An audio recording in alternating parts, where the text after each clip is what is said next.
Bem-vindos à nossa conversa de hoje. Vamos explorar juntos as chamadas matrizes do pensamento psicológico. Hoje o foco é a matriz vitalista e naturista. A gente vai usar como base um capítulo do livro do Luiz Cláudio Figueiredo. A ideia é tentar entender como certas ideias filosóficas, sabe? Especialmente as do Henri Bergson, acabaram influenciando a psicologia. E às vezes de um jeito que a gente nem percebe muito bem. Isso. Nossa missão aqui é então desvendar um pouco essas conexões. Vamos falar de conceitos como vida, tempo vivido, intuição, intelecto. A gente está pensando muito em quem está começando a se interessar por psicologia e essa relação que é super profunda com a filosofia, né? Vamos tentar deixar uns termos mais técnicos um pouco mais claros, mas sem perder a profundidade. Bora lá? Bora. E é legal pensar que não é só descrever, né? Mas entender o porquê dessa matriz ser diferente. Como ela se posiciona em relação a outras formas de pensar a psicologia.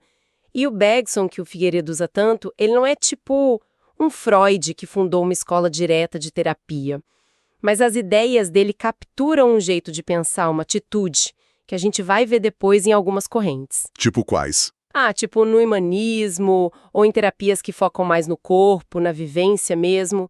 A gente vai olhar as ideias do Bergson e também a crítica que o próprio Figueiredo faz a elas. É um olhar duplo. Perfeito, então, para a gente começar a situar. Qual é a característica principal dessa matriz? O Figueiredo fala que essas correntes, que ele chama de românticas e pós-românticas, têm uma certa afinidade. Que afinidade é essa, no fundo? Olha, eu diria que o ponto central que une essas abordagens é uma aposta muito forte na especificidade, na singularidade daquilo que a psicologia estuda, a nossa experiência subjetiva, o nosso mundo interior. E junto com isso vem uma crítica, sabe? Uma espécie de denúncia. Denúncia? Como assim? Uma denúncia de que aqueles métodos mais tradicionais das ciências naturais, sabe? Medir, quantificar, observar de fora, procurar causa e efeito de um jeito linear, talvez não sejam suficientes. Talvez sejam até inadequados para captar a riqueza dessa subjetividade toda. Ah, entendi. Então a ideia é que o método científico clássico não dá conta do recado para entender a mente. Exatamente. A busca aqui é pelo que o Figueiredo chama de vivência concreta. Aquilo que a gente sente, percebe, experimenta na pele, digamos assim, antes de começar a colocar rótulo, analisar, encaixar numa teoria.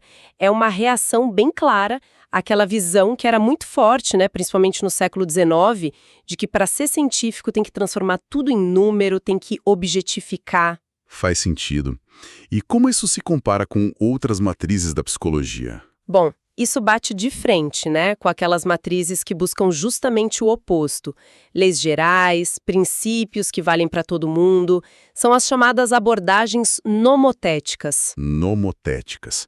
Tipo, buscar leis universais. Isso, tipo algumas partes do behaviorismo que procuram leis universais de aprendizagem, por exemplo. Para a matriz vitalista e naturista, a subjetividade não é um problema, um ruído a ser eliminado. Pelo contrário, é o ponto de partida. E isso, claro, dialoga com debates filosóficos bem mais antigos. Tem um filósofo alemão, o Dilthey, que falava da diferença entre as ciências da natureza, que querem explicar... Sim, o Bergson parte daí, da introspecção, da análise da própria consciência. Tem uma frase dele que é muito marcante. A existência de que estamos mais seguros e que melhor conhecemos é incontestavelmente a nossa. É quase um eco do Descartes, né? Do penso logo existo, focado na certeza do eu. Só que o Bergson não para aí. Ele usa essa certeza inicial como uma chave para pensar a realidade como um todo, especialmente a realidade da vida. E qual o conceito-chave para ele nisso? Sem dúvida, é a duração. Em francês, durée. E isso é fundamental entender. Não é o tempo do relógio, sabe?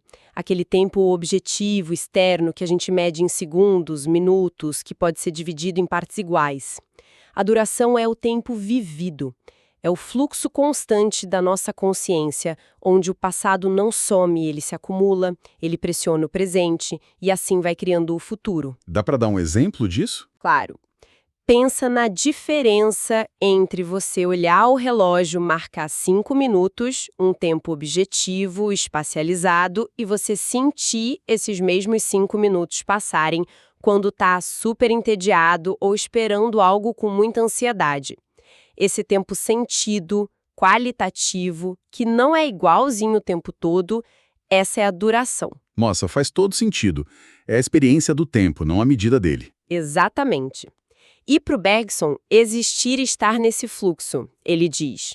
Existir consiste em mudar. Mudar amadurecendo. Amadurecer criando-se infinitamente a si mesmo. A vida não é uma sequência de fotos paradas, é um filme contínuo. É um progresso contínuo do passado que rói o futuro e infla o avançar. Nesse fluxo, nada se repete igualzinho. Cada momento é novo, é criação, é imprevisível na sua essência. Essa ideia da vida como um fluxo criador, imprevisível. Imagino que isso tenha levado Bergson a criticar outras formas de ver o mundo e a ciência, certo? Com certeza.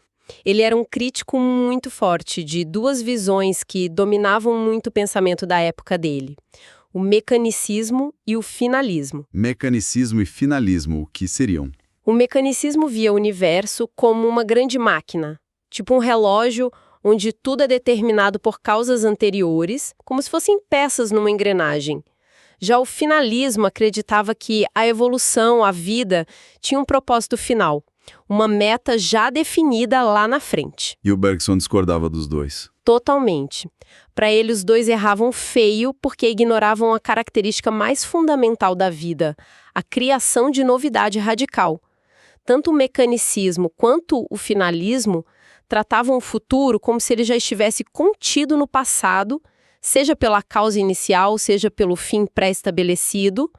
Bergson, ao contrário, defendia o que ele chamou de evolução criadora.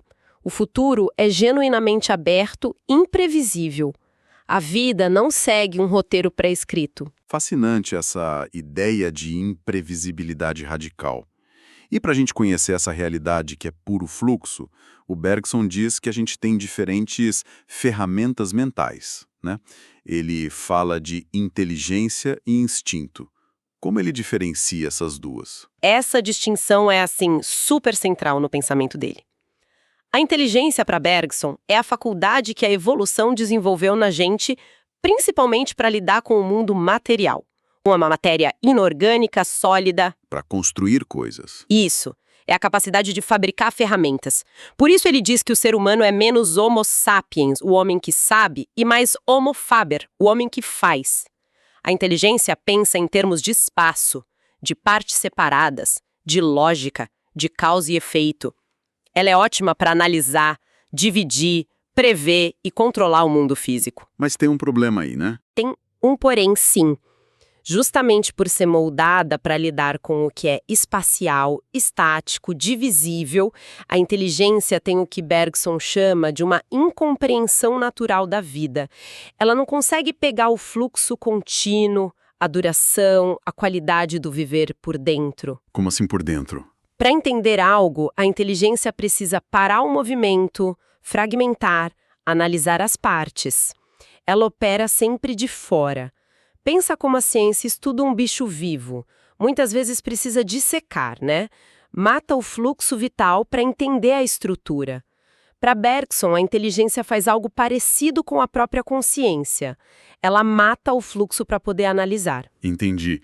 Então, se a inteligência tem essa limitação para entender a vida viva, digamos assim, e o instinto?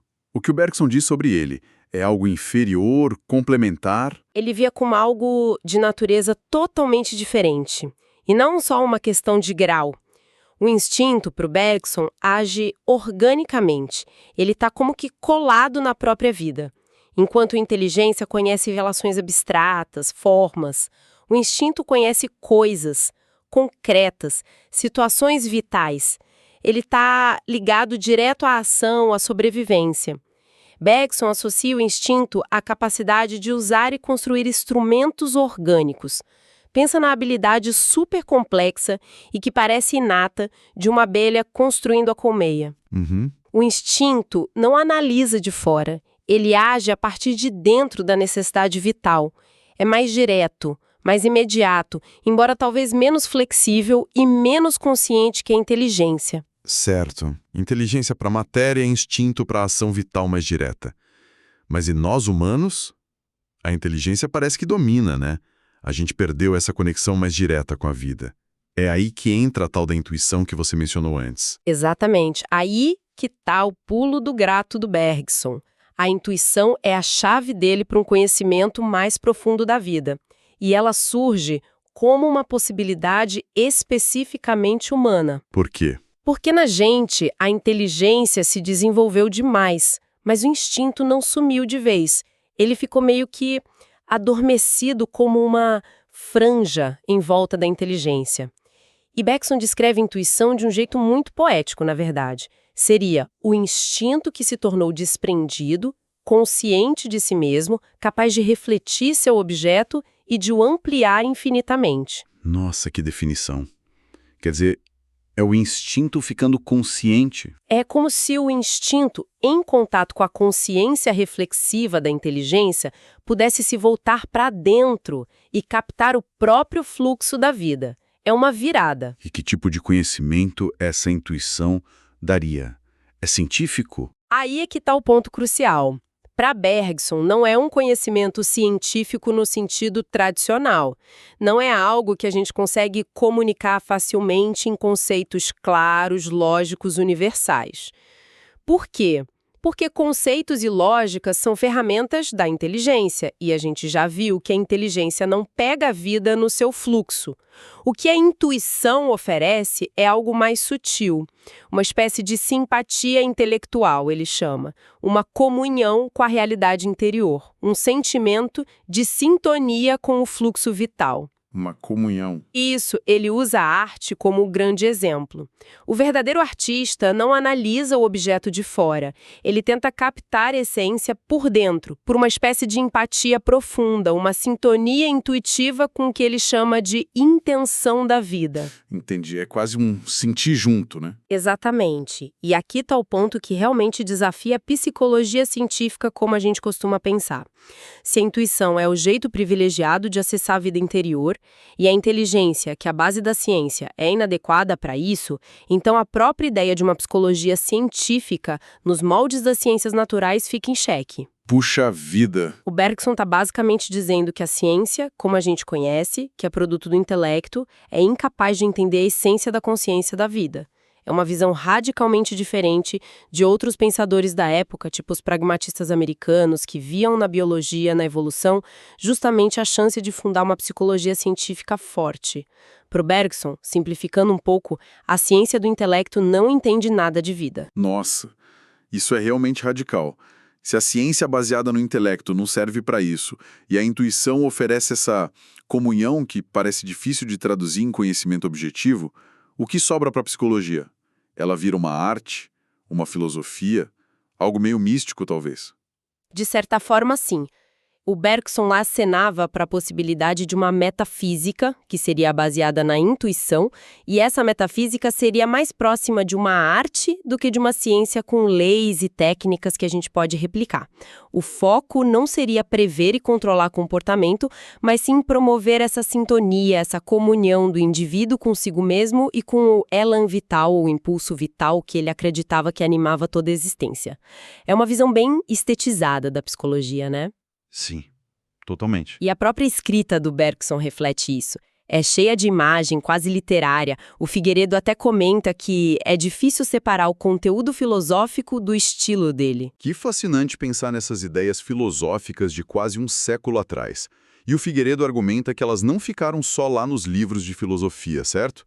Onde ele enxerga a sombra do Bergson na prática psicológica mais recente, mesmo que o nome dele não seja citado diretamente? Sim, sim. O Figueiredo aponta que essa valorização da experiência direta, da intuição, do fluxo vital, tudo isso reaparece com muita força no que ele chama de humanismo romântico. E também em muitas terapias corporais, terapias energéticas. Humanismo romântico. É. Nesses contextos, a gente vê uma mudança no discurso terapêutico. Em vez de falar tanto em curar sintomas ou resolver problemas específicos, a ênfase vai mais para a fruição estética de si mesmo, sabe? a entrega ao fluxo da vida, a busca pela autorrealização como um processo aberto, contínuo. A linguagem muda, foca na qualidade da experiência aqui e agora. E como isso se manifesta em conceitos específicos? Aparecem noções de uma força interior criativa, um impulso espontâneo para o crescimento. Pensa no Maslow com aquela hierarquia de necessidades que culmina na autorrealização. Ou no Carl Rogers com a ideia da tendência atualizante. Ah, sim. Conheço esses. Então, em outras linhas, essa força ganha até contornos mais físicos, quase biológicos, como a energia órgane do Wilhelm Reich, que depois inspirou o Alexander Lowen e a bioenergética. Reich e Lowen, a ideia de energia corporal, couraças. Exato. O objetivo terapêutico muitas vezes passa a ser libertar essa energia, ou esse potencial criativo, remover bloqueios, sejam eles vistos como couraças musculares, defesas psicológicas, máscaras sociais. A ideia por baixo disso tudo é que existe um eu mais autêntico, mais vital, lá no fundo, esperando para ser expresso. E aquela desconfiança do Bergson com a linguagem, com o intelecto. Como isso ecoa nessas abordagens mais recentes. Reaparece forte. Há uma valorização grande do pré-verbal, do pré-simbólico. Aquilo que a gente sente antes de conseguir nomear. A experiência pura, digamos assim, é vista como mais autêntica. O sentir antes do pensar. Isso. O corpo, o gesto espontâneo, a emoção sentida direto no peito. Tudo isso ganha primazia sobre o discurso racional, a análise intelectual. A comunicação não verbal é supervalorizada, vista como um canal mais direto para essa suposta autenticidade. A própria fala, a linguagem articulada, às vezes é vista com uma certa suspeita, como algo que inevitavelmente distorce, racionaliza demais, ou até serve para encobrir a experiência real. Entendi a conexão. É uma linha de pensamento bem clara. Mas o Figueiredo não para por aí, né? Ele não só descreve essa influência, ele critica. E critica de forma bem dura, parece. Qual é o ponto central da crítica dele a essa apropriação das ideias vitalistas, intuicionistas na psicologia? E usa uma expressão forte, bem provocativa, chama essa vertente de irracionalismo conformista. Irracionalismo conformista pesado. O que ele quer dizer com isso? É importante entender a nuance. Ele diferencia esse tipo de racionalismo que valoriza a intuição, o sentimento acima da razão, de outros irracionalismos filosóficos mais radicais. Pensa no Schopenhauer, no Nietzsche. Que eram bem críticos da sociedade, né? Exatamente. Tinha uma postura muito mais crítica, negativa, às vezes até sombria em relação à sociedade, à razão, à própria condição humana. Em contraste, essa vertente psicológica, inspirada no vitalismo, seria, na visão do Figueiredo, muito otimista, positiva, quase celebratória. Falta aquela virulência crítica, como ele diz. E onde entra o conformismo nisso? A crítica principal do Figueiredo ataca uma suposição que ele vê como implícita nessa abordagem. A crença numa harmonia fundamental, quase que pré-estabelecida, entre o indivíduo e o mundo. Uma harmonia? É. A ideia de que a autorrealização pessoal, a expressão da autenticidade interior, seria naturalmente compatível com a vida social e levaria à felicidade. A noção de que a intuição e a razão podem se complementar numa boa, sem grandes conflitos. E principalmente a crença de que a natureza interior do ser humano é essencialmente boa, positiva, criativa. Então qualquer problema seria um desvio. Exato. Qualquer sofrimento, qualquer problema seria visto como um desvio acidental, um bloqueio temporário, algo a ser resolvido por uma mudança de atitude interna, uma reforma psicológica individual. Bastaria redescobrir essa natureza boa original. Certo, então ele questiona essa visão otimista e harmoniosa. E quais as implicações disso, na visão crítica do Figueiredo? Onde está o conformismo nesse irracionalismo todo? Para Figueiredo, essa postura tem uma dimensão ideológica muito importante. Ao colocar todo o foco na transformação interior, na busca da autenticidade individual, na autocurtição, ele usa esse termo para descrever essa fruição de si mesmo. Autocurtição. Sim. Ao fazer isso, Essa abordagem acabaria desviando a atenção dos problemas reais do mundo exterior. Ela desencorajaria a crítica racional das estruturas sociais, políticas, econômicas, desencorajaria a busca por uma transformação coletiva. Porque o problema estaria sempre dentro. Isso. O problema estaria sempre dentro de cada um e a solução também seria puramente individual. O conformismo estaria justamente aí. Em vez de questionar o mundo lá fora, a pessoa se volta para dentro e tenta se ajustar ou encontrar felicidade apesar do mundo. Entendi. E ele relaciona isso com o contexto social? Sim, ele acha super significativo que essa valorização da riqueza interior, da subjetividade como um tesouro a ser explorado, ganhe tanta força justamente numa época em que a vida externa, o trabalho, o consumo, o lazer, até as emoções se tornam cada vez mais padronizada, controlada, massificada pela sociedade industrial e de consumo. Seria tipo uma compensação? Só que, ao fazer isso, argumenta Figueiredo, talvez a gente esteja só se adaptando passivamente às pressões externas, sem oferecer resistência real. Uma adaptação passiva.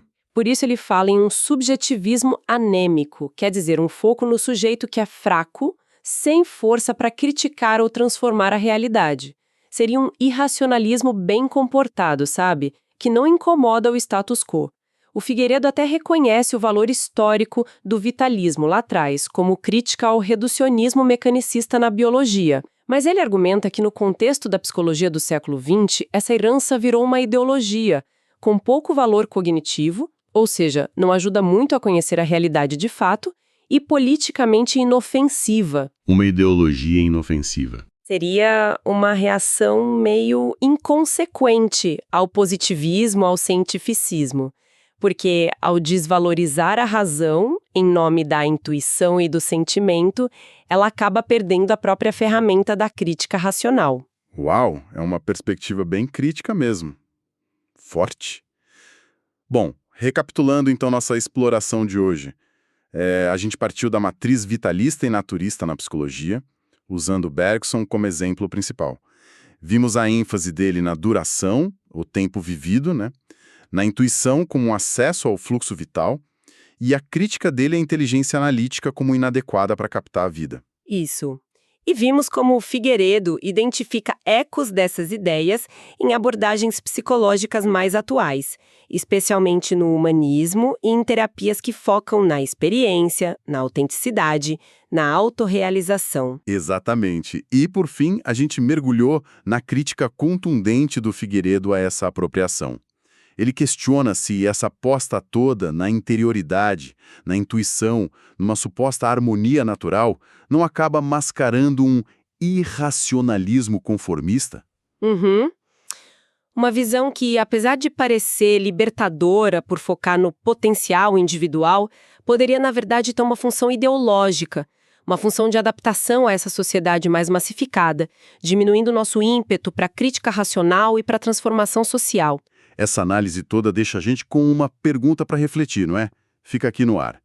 Até que ponto essa busca pela autenticidade interior, por essa conexão com o fluxo vital, realmente nos ajuda a viver de forma mais plena, mais conectada?